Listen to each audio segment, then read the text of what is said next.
Hello, नमस्कार, जय हिंद मेरे प्यारे लाडलो। आप सभी का मेजर कोचिंग क्लासेज के इस यूट्यूब चैनल पर हार्दिक स्वागत। क्रांतिकारी इस्तकबाल। आज पुनः आपके सामने आर्मी के 50 क्वेश्चनों का एक प्रैक्टिस सेट लेकर मेजर कोचिंग क्लासेज की टीम आपके सामने हाजिर हुई है। तो चलिएगा, सबसे पहले मैं आपके सामने साइंस का पोर्शन लूंगा। आज की क्लास का पहला क्वेश्चन आपके सामने स्क्रीन पर, चींटी के डंक में कौन सा अम्ल होता है? यानी अम्लों से रिलेटिव एग्जाम में क्वेश्चन पूछा जाता है आपके सामने। आप अधिक से अधिक इन क्वेश्चनों का आंसर कमेंट बॉक्स में देने का कोशिश करो। यह आपके सामने एक टेस्ट के रूप में है। आप अपना मूल्यांकन इन टेस्टों के माध्यम से करो। आपकी तैयारी कहां किस स्तर तक है, आप अपने स्वयं का मूल्यांकन कर अपने कॉन्फिडेंट लेवल को ऊपर करो। इसलिए एक प्रैक्टिस सेट आपके एग्जाम के लिए रामबाण साबित होगा। और जो बिल्कुल कैंडिडेट नया है यूट्यूब पर, वो चैनल को सब्सक्राइब अवश्य करें। और वीडियो पूरा होने के बाद कैसी आपको क्लास लगे उसके लिए कमेंट बॉक्स के अंदर कमेंट जरूर करें और वीडियो को लाइक जरूर कर दे। तो चलिएगा, चींटी के डंक में कौन सा अम्ल पाया जाता है? ऑक्जेलिक अम्ल, फॉर्मिक अम्ल, सिट्रिक अम्ल, एसिटिक अम्ल। यदि मैं बात करूं ऑक्जेलिक अम्ल, टमाटर के अंदर ऑक्जेलिक अम्ल पाया जाता है। टमाटर के अंदर कौन सा अम्ल पाया जाता है? तो टमाटर में ऑक्जेलिक अम्ल पाया जाता है। सिट्रिक की मैं बात करूं तो नींबू नारंगी के अंदर कौन सा अम्ल पाया जाता है? तो नींबू नारंगी में सिट्रिक अम्ल पाया जाता है। एसिटिक की मैं बात करूं तो सिरका या फिर अचार के अंदर कौन सा पाया जाता है? तो एसिटिक अम्ल पाया जाता है। और चींटी के डंक में चींटी या फिर इस फॉर्मिक की बात करूं, फॉर्मिक को मेथेनोइक अम्ल भी कहते हैं। फॉर्मिक या इसको मेथेनोइक अम्ल भी कहा जाता है। फॉर्मिक अम्ल को मेथेनोइक अम्ल भी कहा जाता है। ये चींटी के डंक में, बिच्छू के डंक में चींटी है, बिच्छू है, मधुमक्खी के डंक में, या फिर जो नेटल एक पौधा होता है, नेटल के डंक में कौन सा अम्ल पाया जाता है? तो फॉर्मिक या मेथेनोइक अम्ल पाया जाता है। इस क्वेश्चन का जो राइट आंसर रहेगा वो बी ऑप्शन रहेगा। चलिएगा, नेक्स्ट क्वेश्चन आपके सामने, आरबीसी का जीवन काल कितना होता है? यदि मैं बात करूं, रक्त को दो भागों में बांटा जाता है, प्लाज्मा और कणिकाएं। शरीर रक्त के अंदर 3 प्रकार की कणिकाएं होती है, डब्ल्यूबीसी, आरबीसी और प्लेटलेट्स।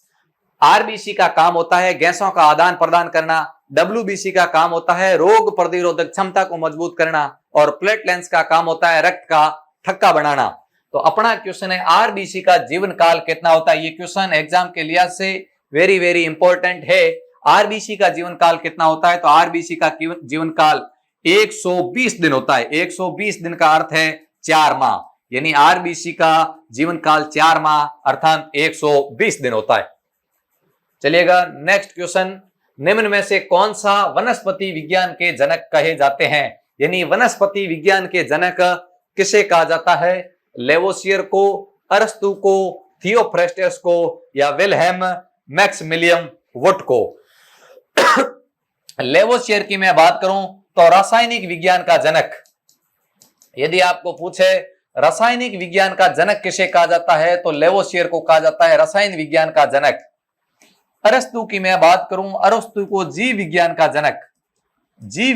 जनक किसे कहा जाता है? तो जीव विज्ञान का जनक अरस्तु को कहा जाता है। और वनस्पति विज्ञान का जनक यदि आपको पूछे तो थियोफ्रेस्टस को वनस्पति विज्ञान का जनक कहा जाता है। चलिएगा, नेक्स्ट क्वेश्चन, निम्न में से कौन सी धातु चाकू की सहायता से आसानी से काटी जा सकती है? 3 ऐसी प्रमुख धातु है जो चाकू की सहायता से आसानी से काटी जाने वाली धातु है। यदि उसमें मैं बात करूं, लिथियम सबसे हल्की धातु, लिथियम को भी चाकू की सहायता से काटा जा सकता है। दूसरी मैं बात करूं सोडियम जिसका प्रतीक होता है Na, सोडियम को भी काटा जा सकता है। और अगली धातु का नाम है पोटेशियम को भी चाकू की सहायता से आसानी से काटा जा सकता है जिसका प्रतीक है K। इन 3 धातुओं को चाकू की सहायता से आसानी से काटा जा सकता है। तो ऑप्शन है लोहा, सोडियम, एल्यूमिनियम, पारा। तो इस क्वेश्चन का जो राइट आंसर रहेगा वो सोडियम रहेगा। लोहे की मैं बात करूं, यदि क्वेश्चन आता है कि हीमोग्लोबिन में कौन सी धातु पाई जाती है, तो हीमोग्लोबिन में लोहा पाया जाता है। और लोहे के 2 अयस्क होते हैं, हेमेटाइट और मैग्नेटाइट। एल्यूमिनियम की मैं बात करूं तो वो धातु जिसमें ध्वनि की चाल सर्वाधिक होती है, किस धातु में ध्वनि की चाल सर्वाधिक होती है यदि पूछे तो वो एल्यूमिनियम है। पारा की मैं बात करूं तो एकमात्र अधातु जो कमरे के तापमान पर द्रव अवस्था में पाया जाता है, एकमात्र धातु जो कमरे के तापमान पर द्रव अवस्था में पाया जाने वाले, यदि आपको पूछे एकमात्र धातु जो कमरे के तापमान पर द्रव अवस्था में पाया जाता है, कमरे के तापमान पर द्रव अवस्था में पाया जाने वाला धातु यदि आपको पूछे तो वो पारा मरकरी है, जिसकी अधिकता से मिनी माता रोग होता है। चलिएगा नेक्स्ट क्वेश्चन, त्वरण का मात्रक है, यानी त्वरण का मात्रक क्या है? त्वरण होता है वेग में परिवर्तन की दर, त्वरण कहलाती है किलोमीटर प्रति सेकंड या मीटर सेकंड या मीटर प्रति सेकंड, या इसको ऐसे भी लिख सकते हैं मीटर प्रति सेकंड स्क्वायर, मीटर प्रति सेकंड स्क्वायर, क्योंकि ये माइनस में घात है, जब बट्टा में नीचे जाएगी तो प्लस में हो जाएगी। तो त्वरण का मात्रक क्या है? मीटर प्रति सेकंड की मैं बात करूं तो मीटर प्रति सेकंड गति या चाल का मात्रक है, गति या चाल का मात्रक पूछे तो मीटर प्रति सेकंड है, जबकि त्वरण का मात्रक यदि पूछे तो मीटर प्रति सेकंड स्क्वायर है। चलिएगा नेक्स्ट क्वेश्चन आपके सामने है, शुक्राणु का निर्माण कहां होता है? शुक्राणु का निर्माण कहां होता है? वर्षण कोश में, शुक्राणु वाहिका में, प्रोटेस्ट ग्रंथि में या डिंबल में। डिंबल का मतलब होता है अंडवाहिनी, अंडवाहिनी, जबकि यहां अपने बात हो रही है किसकी? शुक्राणु, यानी शुक्राणु एक प्रकार का नर जनन है, नर जनन प्रक्रिया के अंदर शुक्राणु का योगदान होता है। ये एक प्रकार का नर हार्मोन्स है जिसके अंदर हार्मोन्स पाए, जिसके माध्यम से जनन की प्रक्रिया संपन्न होती है। तो शुक्राणु का निर्माण कहां होता है? तो शुक्राणु का निर्माण वर्षण कोश के अंदर होता है। और जो प्रोटेस्ट ग्रंथि होती है जिसका काम वीर्य का निर्माण करना होता है, जो शुक्राणु को घोलकर जो मादा जननांग तक ले जाने के अंदर सहायता प्रदान करता है वीर्य, वीर्य का निर्माण प्रोटेस्ट ग्रंथि से होता है। शुक्राणु वाहिका शुक्राणु को लाने और ले जाने का काम करती है और शुक्राणु का निर्माण वर्षण कोश के अंदर होता है। चलिएगा नेक्स्ट क्वेश्चन है, कौन सा अम्ल इमली में पाया जाता है? फॉर्मिक अम्ल की मैं बात करूं तो अभी अपने सामने क्वेश्चन आया था चींटी के डंक में, फॉर्मिक अम्ल चींटी, मधुमक्खी, बिच्छू, नेटल, इन सभी के डंक में पाया जाने वाला अम्ल फॉर्मिक अम्ल है। ऑक्जेलिक की मैं बात करूं तो टमाटर के अंदर ऑक्जेलिक अम्ल पाया जाता है। साइट्रिक की मैं बात करूं तो नींबू नारंगी के अंदर कौन सा अम्ल पाया जाता है? तो साइट्रिक अम्ल पाया जाता है। और अपना क्वेश्चन है कि इमली के अंदर कौन सा अम्ल पाया जाता है? तो टार्ट्रिक, यानी इसका सही नाम टार्ट्रिक अम्ल। इमली के अंदर, इमली है, अंगूर है, इसके अंदर टार्ट्रिक अम्ल पाया जाता है। तो इस क्वेश्चन का जो राइट आंसर रहेगा वो बी ऑप्शन रहेगा। चलिएगा नेक्स्ट क्वेश्चन आपके सामने, एसिटिक अम्ल का रासायनिक सूत्र क्या है? एसिटिक अम्ल का रासायनिक सूत्र क्या है? तो आपके सामने है C6H12O6 या CH2O2 या CH3COOH या CH4। CH4 की मैं बात करूं तो CH4 मीथेन का रासायनिक सूत्र है, CH4 मीथेन का रासायनिक सूत्र है। C6H12O6 की मैं बात करूं तो ग्लूकोज यानी कार्बोहाइड्रेट का सूत्र यदि आपको पूछे तो ये आपके सामने है, कार्बोहाइड्रेट C6H12O6 कार्बोहाइड्रेट का सूत्र है। और यदि एसिटिक अम्ल का आपको फॉर्मूला पूछे तो CH3COOH, ये एसिटिक अम्ल का रासायनिक सूत्र है। निम्नलिखित में से कौन सी जीवाणु जनित बीमारी नहीं है? कौन सी जीवाणु जनित बीमारी नहीं है? इसका मतलब चार ऑप्शनों में से 3 बीमारियां जीवाणु जनित है और एक नहीं है। एड्स, मियादी बुखार, हेजा, तपेदिक। तो जीवाणु जनित रोगों की ट्रिक है, ट्रिक के माध्यम से मैंने इसी YouTube चैनल के ऊपर एक रोगों से संबंधित वीडियो आपके दे रखा है, YouTube पर अपलोड है, जिसको आप देख सकते हो। जीवाणु जनित रोगों की ट्रिक है, पंडित का टिक न्यू है बेटी रिया, पंडित का टिक न्यू है बेटी रिया, पंडित का टिक न्यू है बेटी रिया, यानी बैक्टीरिया जनित रोगों की। प से बन गया प्लेग, प से प्लेग, डी से बन गया डिप्थीरिया, डी से डिप्थीरिया, त से बन गया तपेदिक, तपेदिक, टी से बन गया टेटेनस, टेटेनस तथा टाइफाइड, टेटेनस तथा टाइफाइड, क से बन गया कुष्ठ रोग, क से बन गया कुष्ठ रोग, न्यू से बन गया निमोनिया, न्यू से निमोनिया, और हे से बन गया हिजा। अब अपन देखते हैं ऑप्शन डी के अंदर लिखा हुआ है तपेदिक, तो तपेदिक तो जीवाणु जनित रोग है, हेजा भी जीवाणु जनित रोग है। मियादी बुखार जो टाइफाइड है, टाइफाइड को मियादी बुखार भी कहा जाता है, टाइफाइड को मियादी बुखार के नाम से जाना जाता है, तो यह भी जीवाणु जनित है। जबकि एड्स एक वायरस जनित रोग है, एड्स एक वायरस जनित रोग है, जीवाणु जनित रोग नहीं है। तो इस क्वेश्चन का राइट आंसर ए ऑप्शन होगा। चलिएगा नेक्स्ट क्वेश्चन है, विटामिन सी का रासायनिक नाम क्या है? विटामिन सी का रासायनिक नाम क्या है? रेटिनोल, थायमीन, एस्कॉर्बिक अम्ल या टेकोफेरोल। इन विटामिनों के लिए भी एक ट्रिक है, विटामिनों के लिए भी एक ट्रिक है, रथ एक ट्रॉफी, रथ एक ट्रॉफी। रथ यानी रेटिनोल विटामिन ए का, बी का थायमीन, सी का एस्कॉर्बिक अम्ल, डी का कैल्सीफेरोल और ई का टेकोफेरोल और के का फिलोक्विनोन। ये इन सब का नाम है रथ एक टोपी, रेटिनोल, थायमीन, एस्कॉर्बिक अम्ल, कैल्सीफेरोल, टेकोफेरोल तथा फिलोक्विनोन। तो टेकोफेरोल की मैं बात करूं तो विटामिन के, थायमीन की मैं बात करूं तो विटामिन बी, रेटिनोल की मैं बात करूं तो विटामिन ए, एस्कॉर्बिक अम्ल की मैं बात करूं तो विटामिन सी। और अपना क्वेश्चन है विटामिन सी का रासायनिक नाम क्या है? तो विटामिन सी का रासायनिक नाम है एस्कॉर्बिक अम्ल। चलिएगा नेक्स्ट क्वेश्चन, निम्न में से किसने पेनिसिलिन की खोज की? यह पेनिसिलिन एग्जाम की दृष्टि से very very very very important तथ्य है। अब देखो पेनिसिलिन की मैं बात करूं तो फर्स्ट प्रतिजैविक औषधि, वेरी इंपॉर्टेंट क्वेश्चन है, पहली प्रतिजैविक औषधि कौन सी है? फर्स्ट प्रतिजैविक औषधि, प्रतिजैविक को इंग्लिश में बोलते हैं एंटीबायोटिक, यानी फर्स्ट प्रतिजैविक या एंटीबायोटिक औषधि यदि आपको पूछे तो वो पेनिसिलिन है। और पेनिसिलिन की खोज कवक के अंदर की गई थी, पेनिसिलिन की खोज कवक के अंदर, और फर्स्ट प्रतिजैविक एंटीबायोटिक औषधि है, और पेनिसिलिन के खोजकर्ता अलेक्जेंडर फ्लेमिंग है। वेरी वेरी इंपॉर्टेंट क्वेश्चन है। चलिएगा नेक्स्ट क्वेश्चन, निम्न में से जीव अपघट्य कौन सा है? जैव अपघट्य, जैव अपघट्य का मतलब है जिसमें जान होती है, समझ रहे हो? जान से, जिसमें जान होती है। जान किस किस में होती है? जान पेड़ पौधे, यानी जो श्वसन लेते हैं उनमें जान होती है। पेड़ पौधे तथा जीव जंतु, पेड़ पौधे तथा जीव जंतु सारे के सारे जैव अपघट्य के अंदर आते हैं। तो ऑप्शन अपना है कौन सा जैव अपघट्य है? बोतलें, पॉलीथीन, कांच, पेड़ पौधे। तो ये तीनों श्वसन नहीं लेते हैं, जान नहीं होती है, तो ये अजैविक कारक है, जबकि पेड़ पौधे जैविक कारक है, जैव अपघट्य है। इस क्वेश्चन का राइट आंसर डी ऑप्शन होगा।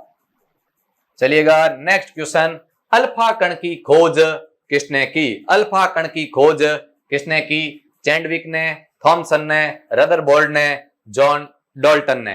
तो चैंडविक की मैं बात करूं तो आप सभी को पता है इलेक्ट्रॉन, प्रोटॉन, न्यूट्रॉन, यदि तीनों की बात करें जिसकी एक ट्रिक है ईंट पर गोल गोल नाच, यानी इलेक्ट्रॉन की खोज करने वाले हैं जे थॉमसन। जे थॉमसन ने तो इलेक्ट्रॉन की खोज की, जे थॉमसन इलेक्ट्रॉन की खोज करता है,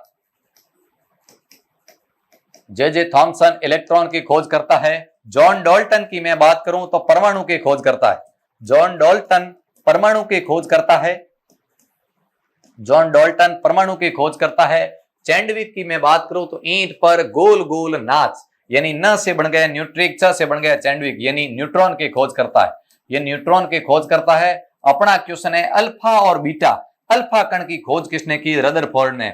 अल्फा और बीटा दोनों किरणों की खोज रदरफोर्ड ने की, जबकि गामा की खोज पूछे, यानी अपने अल्फा और बीटा, अल्फा और बीटा दोनों की खोज करता रदरफोर्ड है, अल्फा और बीटा की खोज करता रदरफोर्ड है। जबकि यदि आपको गामा की पूछे, गामा, तो गामा की खोज बेकुरल ने की। ये वेरी वेरी इंपॉर्टेंट क्वेश्चन है, याद रखना है। तीनों किरणों की खोज करता अल्फा, बीटा रदरफोर्ड, गामा की बेकुरल ने खोज की। चलिएगा नेक्स्ट क्वेश्चन, भूरे रंग की ग्रंथि जो आमाशय के ऊपर पाई जाती है, आमाशय के ठीक ऊपर पाई जाने वाली ग्रंथि कौन सी है? तो यकृत, अग्नाशय, एड्रिनल या प्यूस। तो भूरे रंग की और आमाशय से ऊपर पाई जाने वाली ग्रंथि यकृत है। यकृत शरीर की सबसे बड़ी ग्रंथि है, शरीर की सबसे बड़ी ग्रंथि, शरीर की सबसे बड़ी ग्रंथि यदि आपको पूछे तो वो यकृत है। अग्नाशय की मैं बात करूं तो शरीर की दूसरी बड़ी ग्रंथि यदि पूछे तो वो अग्नाशय है। एड्रिनल की मैं बात करूं तो एड्रिनल को आपातकालीन ग्रंथि कहते हैं, इमरजेंसी ग्लैंड। आपातकालीन ग्रंथि किसे कहते हैं तो एड्रिनल को कहते हैं। प्यूस की मैं बात करूं तो शरीर की सबसे छोटी ग्रंथि प्यूस है, शरीर की सबसे छोटी ग्रंथि। तो भूरे रंग की आमाशय से जस्ट ऊपर पाई जाने वाली ग्रंथि यकृत है, और यकृत को शरीर की रासायनिक प्रयोगशाला भी कहते हैं। तो साइंस का अंतिम क्वेश्चन है, सिट्रिक अम्ल किसमें पाया जाता है? सिट्रिक अम्ल किसमें पाया जाता है? खट्टे पदार्थों में, मीठे फल में, सब्जियों में, अंडे में। सिट्रिक जो है यानी विटामिन सी का स्रोत है। विटामिन सी की यहां बात हो रही है, यानी सिट्रिक अम्ल है जो संतरा है, अचार है, कुल मिला के खाद्य पदार्थों के अंदर, खट्टे पदार्थों के अंदर सिट्रिक अम्ल पाया जाता है। ये थे अपने साइंस के 15 क्वेश्चन, और आगे आपके सामने जीके के क्वेश्चन लेंगे। Sir welcome sir. यस चलो, आपके साइंस का पोर्शन हो गया है। अभी हम बात करेंगे अपने जीके की, और इसी प्रैक्टिस सेट को मैं कंटिन्यू करेंगे। तो चलिएगा, जुड़ते हैं वापस वही जोश और एनर्जी के साथ में। चलिएगा, हमारा पहला सवाल, हमारा पहला क्वेश्चन है क्वेश्चन नंबर 16। 15 आपके कंप्लीट हो गए। तो चलो, पहला क्वेश्चन है, किस खेल का संबंध नीरज चोपड़ा से है?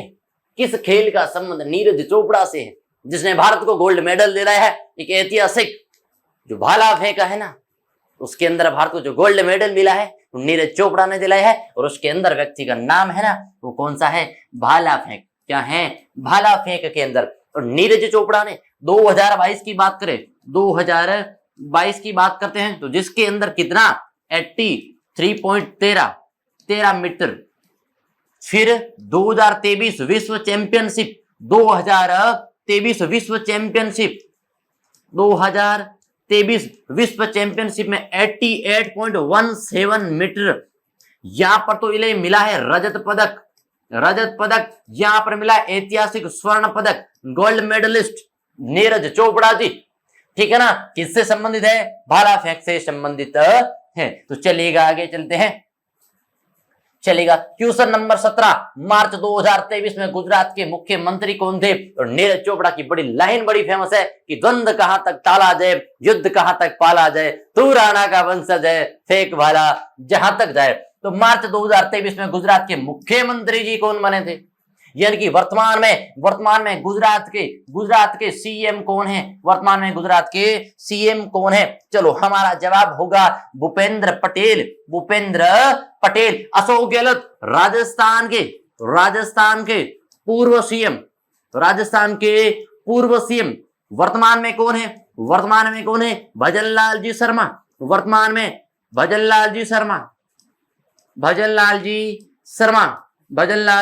शर्मा।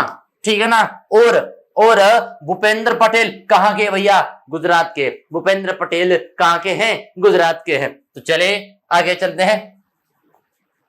क्वेश्चन नंबर 18 कहता है कि निम्न में से नागालैंड की राजधानी कौन सी है? तो साथियों, जो पीछे क्वेश्चन था तो वर्तमान में आपको मंत्री, जितने भी केंद्रीय मंत्री हैं वो आपको याद करने हैं। ठीक है? नागालैंड की राजधानी ईटानगर, अरुणाचल प्रदेश।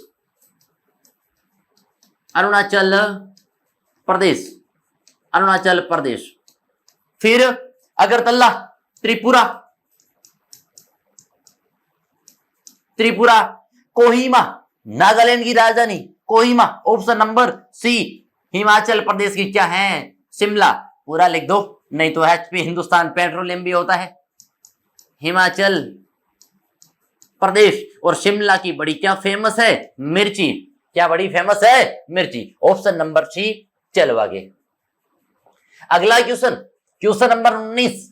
हीराकुंड बांध किस राज्य के अंदर स्थित है? हीराकुंड जो बांध है ना, वो किस राज्य के अंदर स्थित है? तो चलिएगा, उसकी बात कर लेते हैं। हीराकुंड कहां पर है? उड़ीसा। राजधानी भुवनेश्वर। राजधानी क्या है? भुवनेश्वर। ठीक है ना? हीराकुंड बांध कहां पर है? उड़ीसा के अंदर स्थित है, ओडिशा के अंदर स्थित है। चलो आगे, क्वेश्चन नंबर 20, क्वेश्चन नंबर 20 क्या कहता है, जो जोजिला दर्रा है किस राज्य में स्थित है? जोजिला दर्रा, देखो इंडिया का ऊपरी भाग, ये जो इंडिया का ऊपरी भाग है ना, ये इसके अंदर जोजिला दर्रा है, इसके अंदर दर्रा कौन सा है? जोजिला दर्रा। वो दर्रा कहां पर स्थित है प्यारे साथियों? वो दर्रा कहां पर है? हिमाचल। वो जोजिला दर्रा कहां पर है? जम्मू एंड कश्मीर में। Jammu and Kashmir, option number तो वही राइट है, लेकिन वो दर्रा है ना, वो यहां पर इस तरह से बना हुआ है, इस तरह से। जोजिला, खैबर, ये जो दर्रे है ना, ये जो दर्रे लिख दो, इधर कौन सा है? जोजिला, यहां कौन सा है? खैबर दर्रा है, खैबर दर्रा है, ठीक है ना। कहां पर है? कहां पर है? जल्दी से जवाब लिख दो। जम्मू कश्मीर में, जम्मू एंड कश्मीर में। हिमाचल प्रदेश की राजधानी क्या है? शिमला। बात हो गई है। राजस्थान की क्या है? जयपुर। Pink city. आंध्र प्रदेश की क्या है? अमरावती। अमरावती, ये साथियों क्या है? इनकी राजधानी है। चलो आगे, क्वेश्चन नंबर 21 कहती है, इंडिका पुस्तक किसने लिखी है?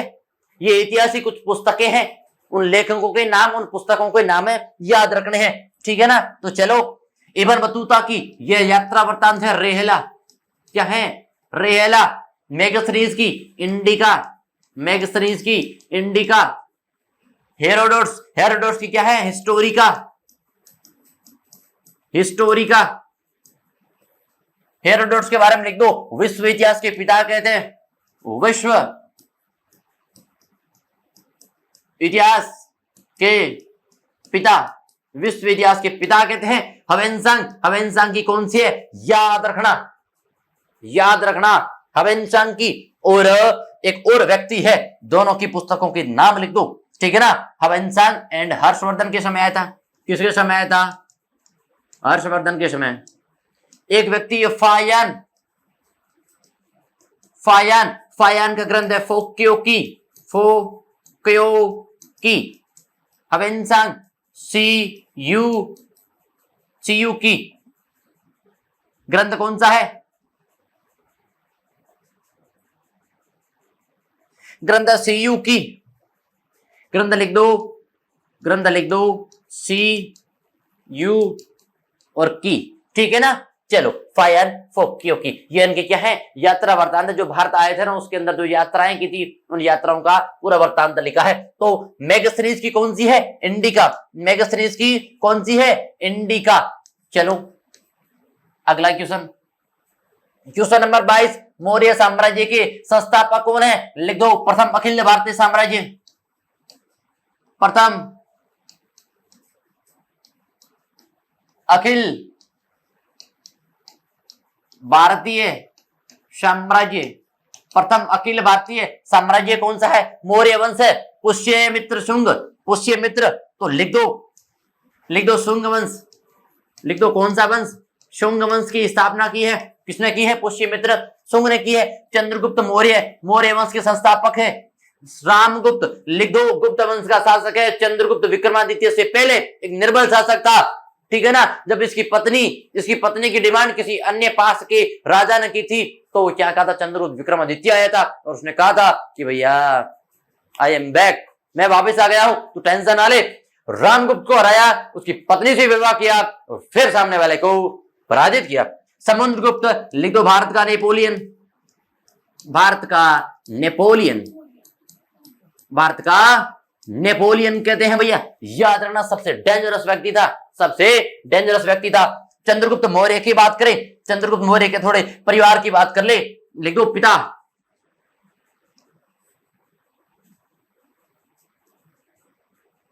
पिता, पिता चंद्रवर्धन मौर्य, चंद्रवर्धन मौर्य। माताजी मुहुरा, माताजी मुहुरा, ठीक है ना। लिख दो, सबसे महत्वपूर्ण चीज है, सबसे महत्वपूर्ण चीज है, प्रथम अखिल भारतीय साम्राज्य का संस्थापक है, अखंड भारत का स्वामी है, नंद वंश के अंतिम शासक, महापद्मानंद को पराजित करके मौर्य वंश की स्थापना कब की? 322 ईसा पूर्व में, 322 ईसा पूर्व के अंदर की है। और चंद्रगुप्त के अंदर सबसे महत्वपूर्ण चीज कौन सी है? सबसे एक और महत्वपूर्ण चीज है, इसने क्या किया था? प्रथम अंतरराष्ट्रीय विवाह, प्रथम अंतरराष्ट्रीय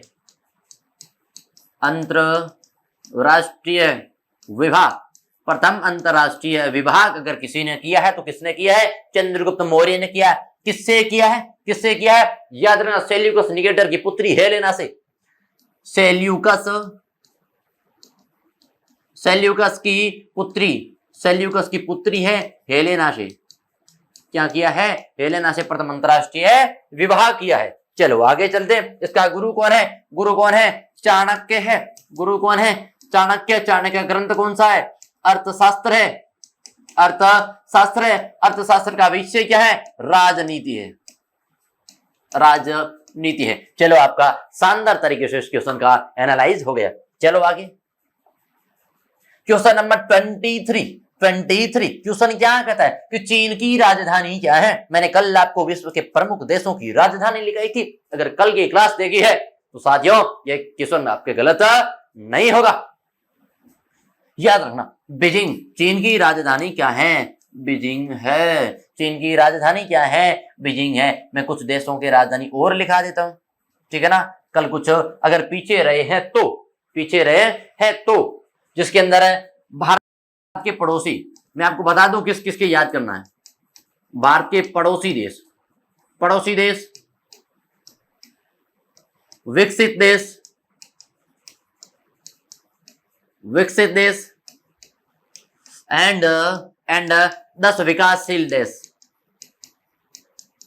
10 विकासशील देशों की राजधानी याद करना है। राजधानी का क्वेश्चन बाहर नहीं जाएगा। साथ साथ में इनके कौन कौन से क्वेश्चन याद करने हैं?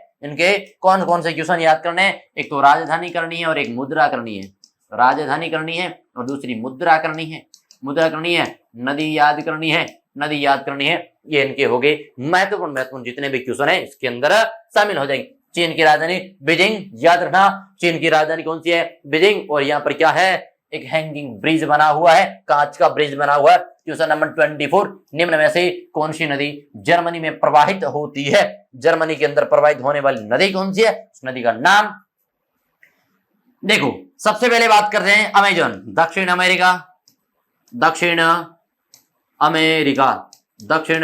अमेरिका के अंदर नील मिस्र के अंदर है। नील कहां पर है? मिस्र के अंदर है, ठीक ना। राइन और डेन्यूब जो नदी है ना वो कहां पर है?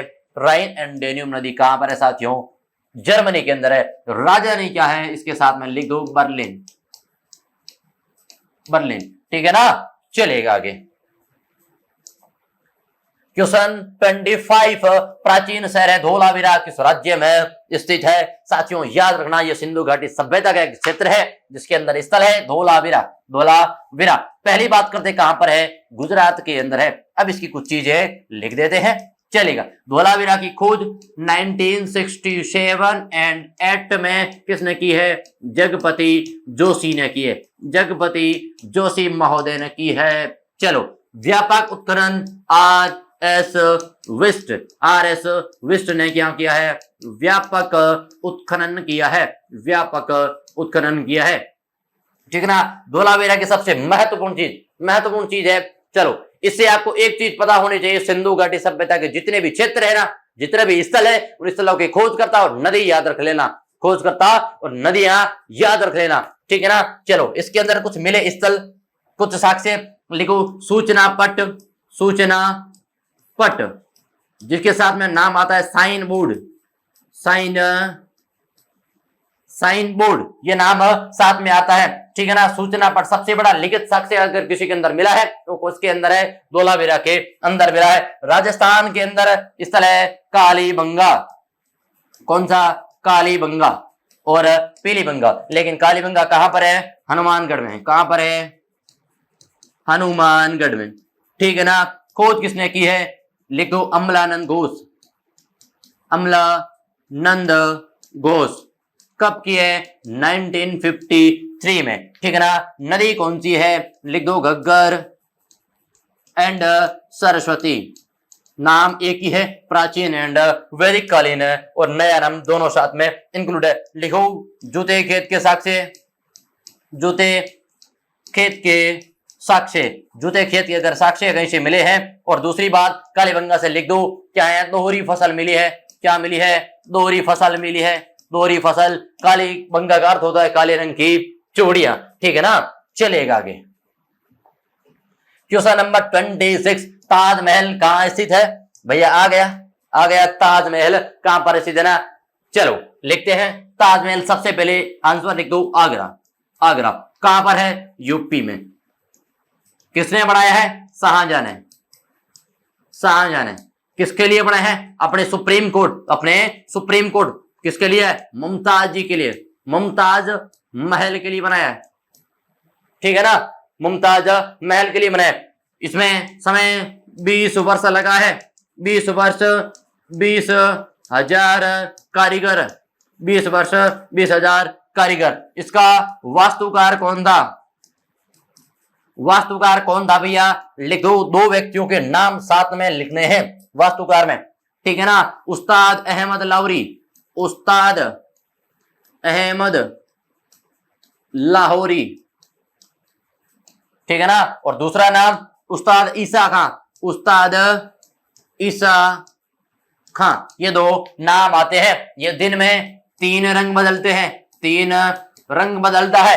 3 प्रकार के रंग बदलता है। आज तक इसके ऊपर किसी भी प्रकार की क्या नहीं होती है, पत्थरों के अंदर किसी भी प्रकार की कमी नहीं है, या किसी भी प्रकार का खराबी नहीं है। वर्तमान के अंदर पोल्यूशन के कारण इसका जो बाहरी आवरण है, ऊपरी आवरण है, कंगूरा है, वो क्या है, थोड़ा थोड़ा काला पड़ रहा है। तभी क्या पर जब भी टूरिस्ट जाते हैं ना, तो दूर दूर तक वाहन छोड़ने नहीं देते हैं। चलो ये हो गया ताजमहल की बातें। चलो आगे। क्वेश्चन नंबर 27, झारखंड राज्य की राजधानी क्या है? हमें क्या है? राजधानी सभी राज्य देश की याद कर लेना, ठीक है ना। चलो जयपुर किसकी है भैया? राजस्थान की, ठीक है ना। झारखंड की रांची। मिल गई हमारा answer. Lucknow UP, Bhopal MP. हो गए हमारे राजधानियां क्लियर। जैसे जैसे क्वेश्चन आते जाएंगे, जैसे जैसे बताते जाएंगे, चलेगा। क्वेश्चन नंबर 28, एग्रीकल्चर शॉर्ट शब्द किस खेल से संबंधित है? एग्रीकल्चर का मतलब होता है कृषि क्षेत्र, ठीक है ना। लेकिन ये पूछ रहा है एग्रीकल्चर शॉर्ट शब्द किस खेल से संबंधित है? खेल लिख दो, कौन सा? क्रिकेट। खिलाड़ी कितने? 11 एंड 11 दोनों टीम के अंदर, ठीक है। चलो फुटबॉल 11 एंड 11, ठीक है ना। हॉकी, हॉकी के खिलाड़ी कितने होते हैं? ये कमेंट बॉक्स के अंदर है, आप बताना, ठीक है ना। चलो कितने होते हैं? फिर टेनिस की बात करते हैं। टेनिस में अगर दो है तो एकल जोड़ा हो गया। एकल जोड़ा हो गया। 4 है तो कौन सा हो गया? बंद जोड़ा हो गया, ठीक है ना। याद रखना। चलो आगे। क्वेश्चन नंबर 29, भारतीय संविधान में वर्तमान में कितनी अनुसूचियां हैं? जो भारत का संविधान है उसके अंदर वर्तमान में कितनी अनुसूचियां हैं? ऑप्शन नंबर 8, 9, 12 और 22। अनुसूचियां कितनी हैं? 22 सॉरी 12 और 22 क्या है? भाषाएं हैं। 22 क्या हैं? भाषाएं हैं। इन भाषाओं को याद कर लेना। चलो संविधान का अनुच्छेद 1, संविधान का अनुच्छेद 1 क्या कहता है वो परिभाषा बता देते हैं कि Bharat that is India shall be union of the states. परिभाषा क्या है? भारत दैट इज इंडिया यानी भारत है। क्या भारत है या फिर भारत एक देश है जो किसके अंदर? शैल बी यूनियन बटा हुआ है द स्टेट्स राज्यों के संघ में, ठीक है ना। लिख दो BHART Bharat that is India shall be union of the states, ठीक है ना। Bharat that is India shall be union of the states. Bharat क्या है? भारत है क्या है? भारत इंडिया है या फिर भारत है जो राज्यों के संघ के अंदर बटा हुआ है। चलो आगे। चलो क्वेश्चन नंबर 30 यानी अंतिम, कोणार्क का सूर्य मंदिर किस राज्य में स्थित है? हमारे जीके देश का, हमारे जीके के जितने भी सवाल है ना उसके अंतिम क्वेश्चन है। चलो बात करते हैं कोणार्क का जो सूर्य मंदिर है वो किस राज्य के अंदर स्थित है? उस राज्य का नाम क्या है? याद रखना, उड़ीसा। उड़ीसा ओडिशा ओडिशा। राजधानी क्या है? भुवनेश्वर। भुवनेश्वर, भुवनेश्वर। गुजरात की बात करें, गुजरात सोमनाथ मंदिर है, सोमनाथ मंदिर है। क्यों चर्चा में है? चर्चा में नहीं है। ये क्यों लिखाया है? क्योंकि इस पर एक व्यक्ति ने आक्रमण किया है, महमूद गजनवी ने आक्रमण किया है। चलिए फिर राजस्थान के अंदर तो क्या बताएं, किले और महलों और मंदिरों की क्या है, सबसे बड़ा खजाना है राजस्थान है। तो चलेगा साथियों, अब देखना एक बार। चले, ये तो आपने होगी जीके का पोर्शन। चलो मिलते हैं, अब अगला पोर्शन आपको कौन कराएंगे? सर कराएंगे। चलेगा, ये हमारे बीच में केदाराम जी, KR जानी सर आ जाएंगे। चलेगा सर, नमस्ते। जी जी, वाह क्या फिल्टर फाड़ दिया आज तो, दीजिएगा। चलो शुरू करते हैं। अब अपन जीके जीएस हो चुका है, अब अपन मैथ की बात करते हैं। पहला क्वेश्चन आपके सामने, एक कार 640 किलोमीटर 10 घंटे में चलती है और दूसरी कार इसी दूरी को 8 घंटे में तय करती है, तो दोनों चालों का अनुपात ज्ञात कीजिए। बड़ा शानदार और लाजवाब क्वेश्चन आपके सामने। यानी एक कार है जो फर्स्ट कार है, फर्स्ट कार 640 किलोमीटर 10 घंटे की चाल में, यानी फर्स्ट की मैं चाल निकालूं तो दूरी बटा समय, कुल दूरी 640, दूरी बटा समय जब भाग देंगे तो 66 किलोमीटर प्रति घंटे की चाल से फर्स्ट कार चल रही है। सेकंड कार की मैं चाल की बात करूं तो क्या कह रहा है, दूसरी कार इसी दूरी को यानी 640 किलोमीटर की दूरी को 8 घंटे में तय करती है। तो बताओ क्या चाल बनेगी? 8 का भाग 66 में 8 बार, यानी 80 किलोमीटर प्रति घंटा दूसरे कार की चाल है। तो दोनों की चालों का अनुपात ज्ञात कीजिए। यानी 66 अनुपात 80 की मैं बात करूं, यदि मैं इसको, यदि इसके अंदर मैं यदि 8 का भाग दूं तो 8 का भाग 8 बार और 10 बार जाएगा। पुनः मैं इसके अंदर यदि 2 का भाग लगाऊं तो 4 अनुपात 5, यानी सीधा मैं यदि 16 का भाग देता हूं 1667 और 16 5 80, यानी 4 अनुपात 5 इस क्वेश्चन का राइट आंसर रहेगा। चलेगा, नेक्स्ट क्वेश्चन आपके सामने, एक ट्रेन जिसकी लंबाई एक पुल की आधी है, यदि पुल की लंबाई 1 किलोमीटर है और ट्रेन 2 मिनट में पुल को पार करती है, तो ट्रेन की गति क्या होगी? यानी अपना क्वेश्चन यूं है कि जब ट्रेन, इस टाइप के क्वेश्चन, जब ट्रेन किसी पुलिये को, किसी प्लेटफॉर्म को या किसी दूसरी ट्रेन को जब पार करती है तो कुल लंबाई दोनों, एक वो ट्रेन और एक जिसको पार कर रही है, दोनों को जोड़कर ही कुल दूरी मानी जाती है। जब ट्रेन किसी खंबे को, किसी पॉइंट को, किसी व्यक्ति को पार करती है तो कुल दूरी केवल ट्रेन की लंबाई मानी जाती है। तो इसमें एक ट्रेन की लंबाई एक पुल की आधी है, यदि पुल की लंबाई 1 किलोमीटर है तो मेरे को बताओ कुल दूरी क्या होगी? इसके अंदर कुल दूरी होगी पुल की लंबाई प्लस ट्रेन की लंबाई, ट्रेन और पुल दोनों की लंबाई। तो पुल है जो 1 किलोमीटर है और जबकि कह रहा है कि ट्रेन की लंबाई पुल की आधी है यानी 0.5, यानी कुल जो दूरी है वो 1.5 किलोमीटर है। यदि वो 2 मिनट में पुल को पार करती है तो ट्रेन की गति क्या होगी? और ऑप्शन सारे आपके सामने मीटर प्रति सेकंड में है। अब देखो मीटर प्रति सेकंड में निकालेंगे, अब अपन को चाल ज्ञात करनी है।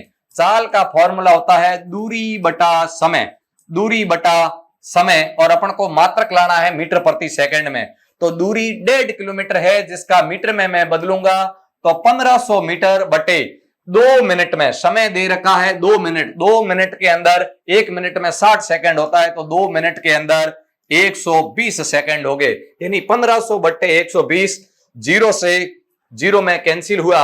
और अब अपन आगे सॉल्व करते हैं। यदि इसके अंदर 3 का भाग देते हैं तो 3 का भाग इसमें गया 50 बार और इसके अंदर गया 4 बार, और 4 का भाग यदि पुनः देंगे, 4 का भाग देने पर आएगा 12.5 मीटर प्रति सेकंड, 12.5 मीटर प्रति सेकंड इस क्वेश्चन का एकदम राइट आंसर होगा। तो यानी पुल और ट्रेन दोनों की लंबाई 1500 मीटर और 120 सेकंड में पार करती है। पीतल और जस्ता का कुल 850 किलोग्राम का एक मिश्रण है जिसमें इनका अनुपात 11:6 है, तो पीतल की मात्रा ज्ञात कीजिए। यानी कुल जो मिश्रण है वो 850 किलोग्राम का है और इसको 2 भागों में बांटा गया है, एक है पीतल और दूसरा है जस्ता, जस्ता और पीतल। जस्ता है जो 11 और पीतल है जो 6 है, यानी 11:6 के अंदर ये बांटा हुआ है।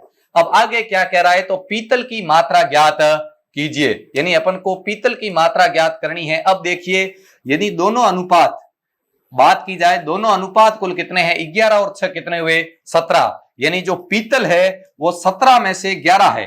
पीतल है जो 17 में से 11 है, तो 885 में से 850 में से कितना होगा, 17 का भाग दिया तो 70.85 यानी 50 आ गया। 50 इंटू 11 किया तो 11.55 और पीछे 0 यानी 550 किलोग्राम पीतल की मात्रा होगी। Very important question. Next question, 25% को भिन्न में बदलिए। प्रतिशत को भिन्न में बदलने के लिए हमेशा 100 का भाग लगाया जाता है, तो 25/100, 25 के अंदर 100 का भाग दिया, यानी 25 से कटा, 25 का 25 में एक बार, 100 में 4 बार, यानी 1/4। इस क्वेश्चन का जो राइट आंसर रहेगा वो डी ऑप्शन रहेगा। चलिएगा नेक्स्ट क्वेश्चन, एक थैली में 25 पैसे, 50 पैसे, 25 पैसे, 10 पैसे तथा 5 पैसे के सिक्के हैं, जिनका संख्या में अनुपात, यानी मुद्रा दे रखी है, एक 25 पैसे हैं, 10 पैसे हैं और 5 पैसे हैं। 3 प्रकार की मुद्राएं हैं और सिक्के हैं जिनका अनुपात, यानी सिक्कों का अनुपात दे रखा है।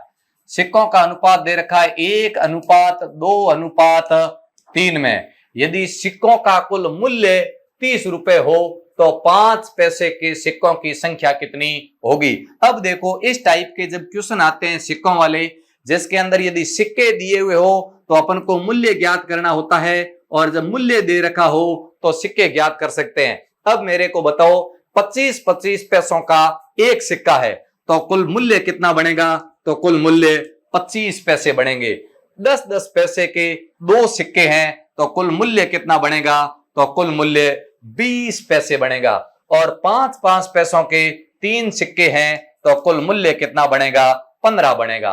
अब इसमें टोटल मूल्य दे रखा है 30 रुपए। यहां अपन जोड़ते हैं इकाई के अंदर, तो 25 और 20, 25 और 20 की मैं बात करूं 45, और 45 और 15 कितने हो गए, 60, यानी यहां 60 इकाई, 60 यूनिट, 60 पैसे, और सामने 30 रुपए है। 30 रुपए को यदि बदलना चाहे तो 1 रुपए के अंदर 100 पैसे होते हैं, यानी 3000। अब अपने सामने 3000 किसके बराबर है, 60 के बराबर है। अब अपन को पूछ रहा है कि 5 पैसे के सिक्के, तो 5 पैसे के सिक्कों का रेशियो कितना है, 3, तो अपन 3 से इसको मल्टीप्लाई कर देंगे। 0 से 0 कैंसिल हो गया, 6 का भाग इसके अंदर दिया तो 50 बार, और 50 इंटू 3 किया तो 150, यानी 5 पैसों के सिक्कों की संख्या 150 होगी।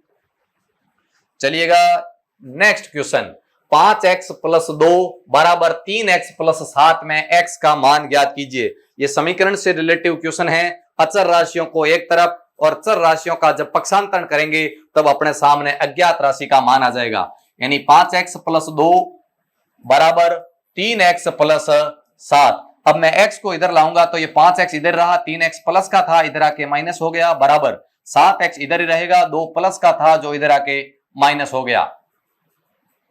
अब मैं बात करूं, यानी 5x में से 3x गया तो शेष बचा 2x, 5 में से 2, 7 में से 2 गया तो शेष बचा 5।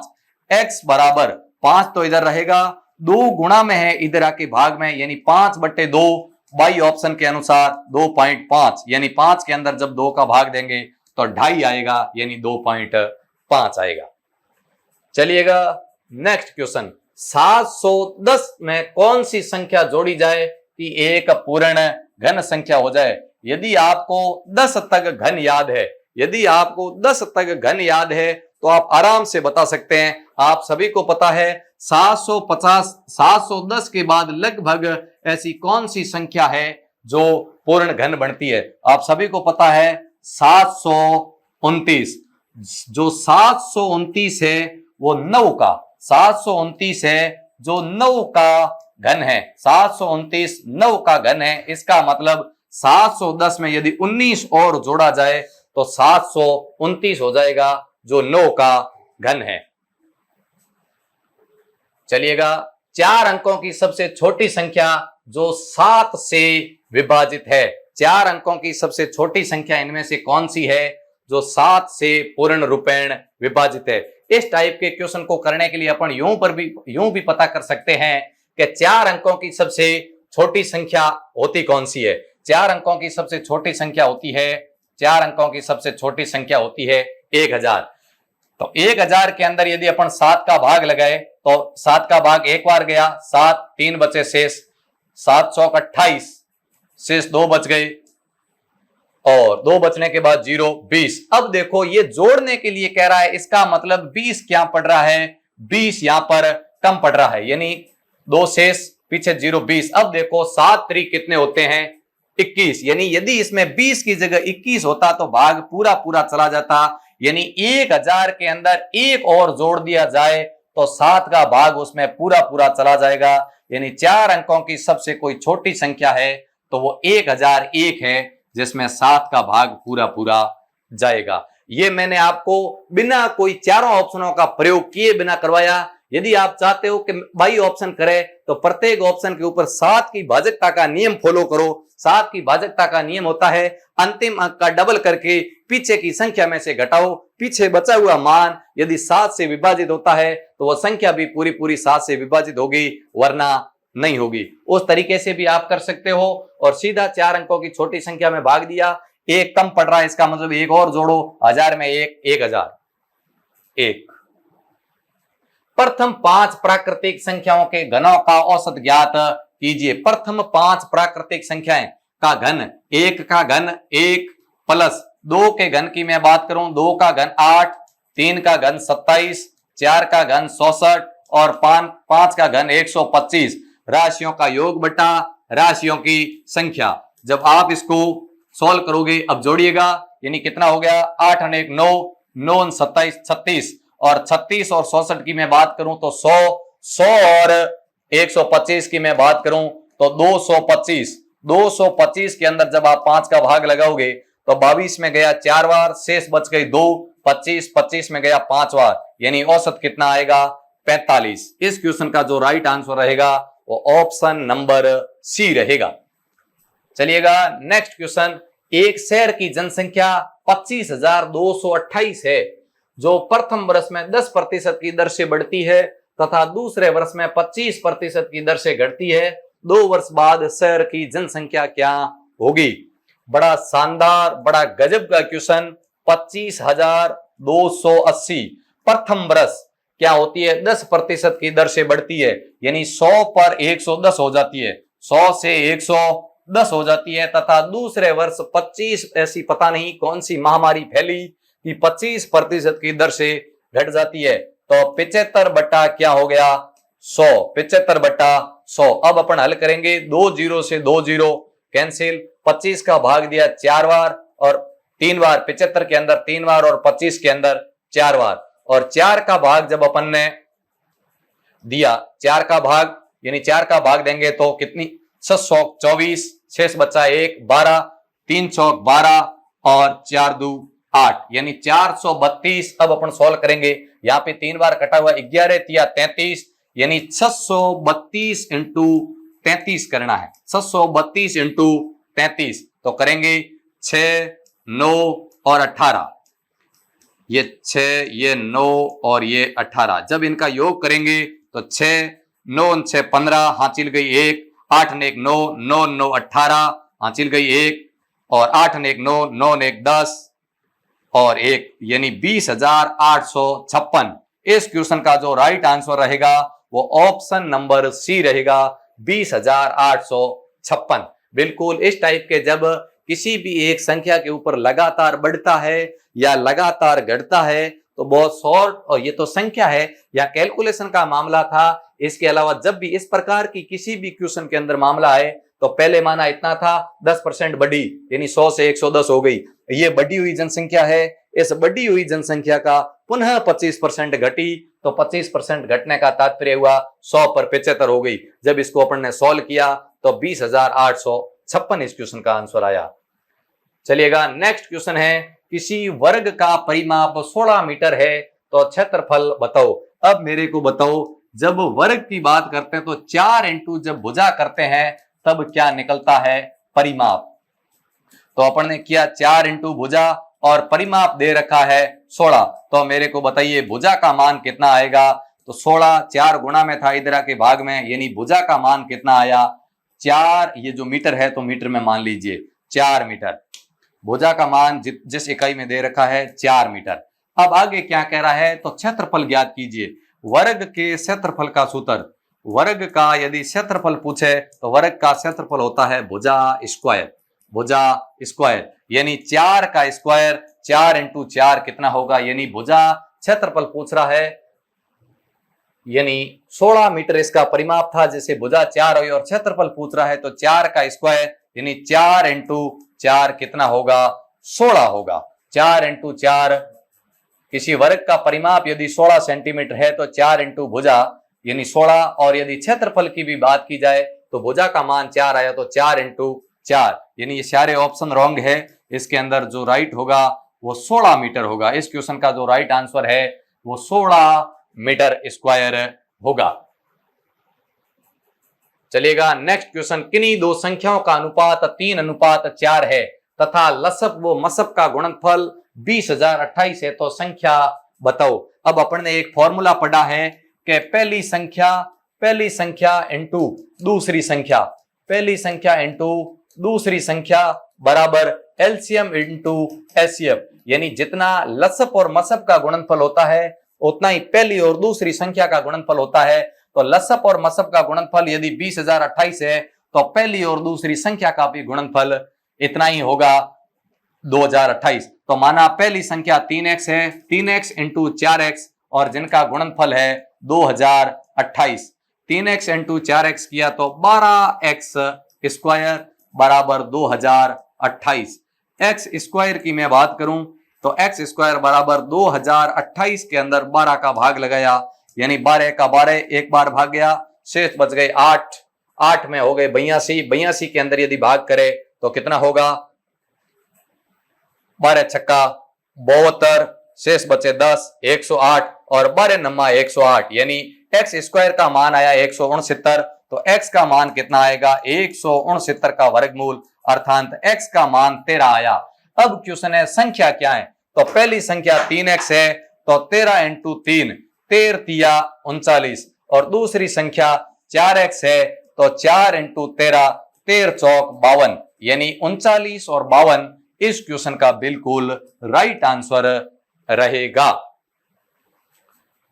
चलिएगा नेक्स्ट क्वेश्चन, एक वस्तु रुपए 600 में खरीदकर 750 में बेच दी जाती है तो लाभ ज्ञात कीजिए।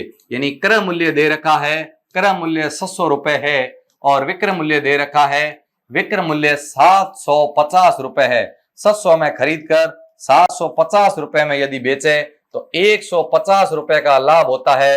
लाभ बटा क्रय मूल्य इंटू 100, 2 जीरो से 2 जीरो कैंसिल, और यदि अब सीधा भाग इसके अंदर यदि 150 के अंदर छक्का भाग, यानी जैसे 3 का भाग दिया, 3 का भाग देंगे 150 के अंदर तो 50 बटे क्या आ गया 3, और 50 के अंदर जब 3 का भाग लगाएगा यानी 50 बटे 3 का भाग दिया 50 बटे 2 और 50 में 2 का भाग 25%। इस क्वेश्चन का जो आंसर रहेगा यानी 50 बटे 2 अर्थात 25% इस क्वेश्चन का एकदम राइट आंसर रहेगा। चलिएगा नेक्स्ट क्वेश्चन है 0.9 का वर्गमूल ज्ञात कीजिए। जब दशमलव की कोई संख्या होती है जिसमें दशमलव के बाद मात्र एक संख्या दी हुई होती है तो वो पूर्ण वर्ग संख्या नहीं है, तो ये अपूर्ण वर्ग संख्या है जिसका वर्गमूल अपन भाग विधि के माध्यम से ज्ञात करेंगे। जैसे देखो भाग विधि के माध्यम से यदि अपन ज्ञात करें, अब देखिए यानी 0.9 भाग विधि के माध्यम से जब ज्ञात करेंगे, यानी जब जोड़ा नहीं बढ़ता है तो पीछे दो संख्या, यानी जब लगातार जब संख्या उतरती है तो एक संख्या जब अपन ने उतारी तो हो गए 90, यानी सीधा भाग टूटा और एक जिसका 0 लग गया 90। सबसे पहले अब भाग विधि के माध्यम से जब अपन वर्गमूल करते हैं तो 90 किस संख्या के वर्ग के नजदीक है। 8 का 66 होता है, 9 का 81 होता है, 10 का 100 होता है, तो 9 के नजदीक है, यानी 9 बार भाग गया, 9 का भाग 9 बार तो कितने आ गए 9 का भाग 9 81 आ गए। चलिएगा 81, अब 9 और 9 दोनों जुड़ जाएंगे, कितने हो गए 18। 90 में से 81 गए, शेष कितने बचे? 9। पुनः हमेशा वर्गमूल के अंदर दो दो संख्या ही पीछे उतरती है, तो पीछे 2 जीरो लग गए, कितने हो गए? 900। अब 18 की जगह ऐसी क्या संख्या 18 के पीछे रखे और जिसको गुणा करने पर या तो 900 आए या 900 के लगभग नजदीक आए? तो लगभग अपन 4 रखते हैं। तो जब 184 इंटू 4 करते हैं तो 416 हासिल गई 1, 832, 32 ने 1 33 हासिल गई 3, 4 और ये हो गए 736 यानी 4 बार भाग गया। यदि 5 बार देंगे तो ज्यादा हो जाएगा, 4 बार भाग गया तो आ गया 736। अब अपन ऑप्शन से मिलान करते हैं 0.948 यानी ऑप्शन नंबर जो सी है वो इस क्वेश्चन का एकदम राइट आंसर है। अगला क्वेश्चन है आपके सामने 0.5 तथा 0.7 का गुणनफल कितना होगा?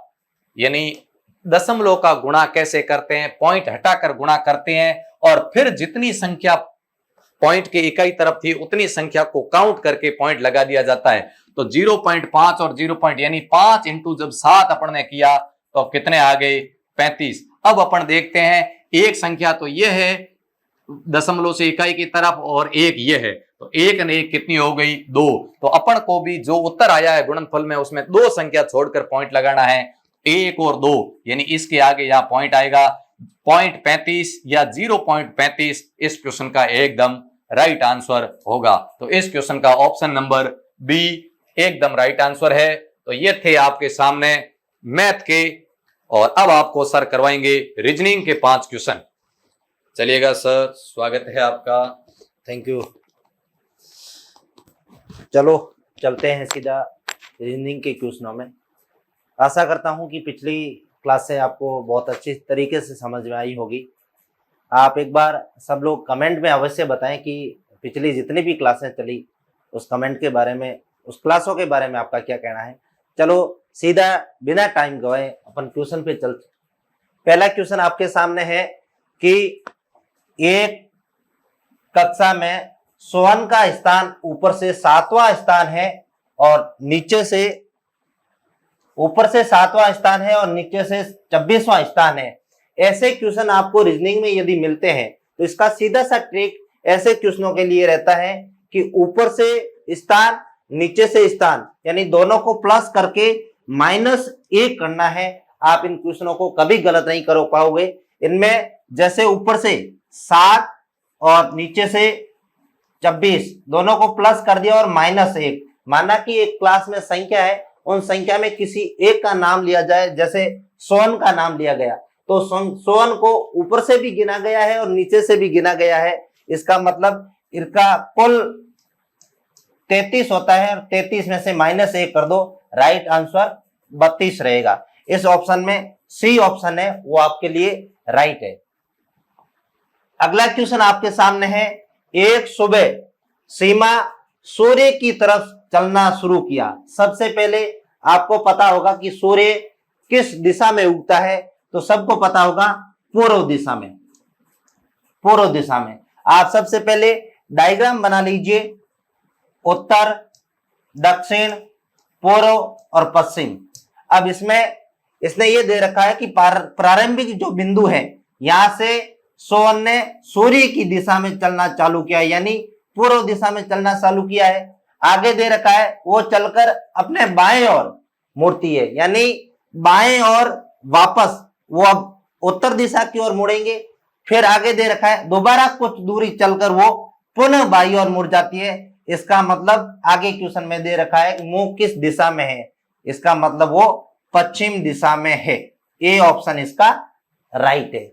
अगला क्वेश्चन आपके सामने है, नेहा का परिचय देते हुए महेश ने कहा कि उनके पिताजी मेरे पिताजी के इकलौते पुत्र हैं, यानी ये नेहा है, ठीक है, नेहा के पिताजी। अब नेहा के पिताजी यानी महेश ने कहा है नेहा के पिताजी मेरे पिताजी के इकलौते पुत्र हैं, ये भी पिता हो गया। अब इसका इकलौता पुत्र कौन होगा? अब ये महेश, अब महेश का संबंध नेहा से क्या है, लेकिन यह क्वेश्चन में पूछ रखा है महेश नेहा से किस प्रकार का संबंध रखता है या संबंधित है। सीधी सी बात है, नेहा महेश की पुत्री होगी, महेश नेहा का पिता होगा। इसमें ऑप्शन डी राइट, पिता बिल्कुल सही है। अगला क्वेश्चन एक आ रखा है आशावादी शब्द, फिर प्रश्न, फिर आशावादी। यहां यदि डबल टिक होते, समानुपात का होता तो ये क्वेश्चन बिल्कुल उल्टा हो जाता, लेकिन यहां सीधा सा दे रखा है आशावादी का विलोम शब्द निराशावादी है, तो प्रश्न शब्द का विलोम क्या होगा। सीधा सी बात है, यदि कोई प्रश्न है तो उसका विलोम सी ऑप्शन उदास, उदास बिल्कुल राइट है। अगला क्वेश्चन श्रृंखला से संबंधित आ रखा है। अधिकतर आर्मी के पेपर में ये क्वेश्चन उठता रहता है। आप सबसे पहले संख्या पे ध्यान कीजिए, 7, 10, 8, 11, 9, 12। आप सीधा सा ट्रिक से चले कि 7 के बाद 8 प्लस 1 हुआ है, 8 से सीधा 9 प्लस 1 हुआ है, 9 से सीधा यदि प्लस आप 1 करोगे तो अगली संख्या 10 आएगी। यदि जैसे इधर से चलते हैं तब प्लस 1 करेंगे तब 11 होगा, प्लस 1 करेंगे तब 12 होगा, और प्लस 1 आगे की संख्या लगातार नहीं पूछी है, यानी 12 के बाद फर्स्ट संख्या 10 है। इसका मतलब ऑप्शन बी आपका राइट है। ये पूरा का पूरा आर्मी का practice set major defence academy और मेजर कोचिंग क्लासेस की पूरी टीम ने आपके सामने सॉल्व करवाया। आप लोग हमेशा इसी तरह इसी टाइम बने रहे। जय हिंद, जय भारत।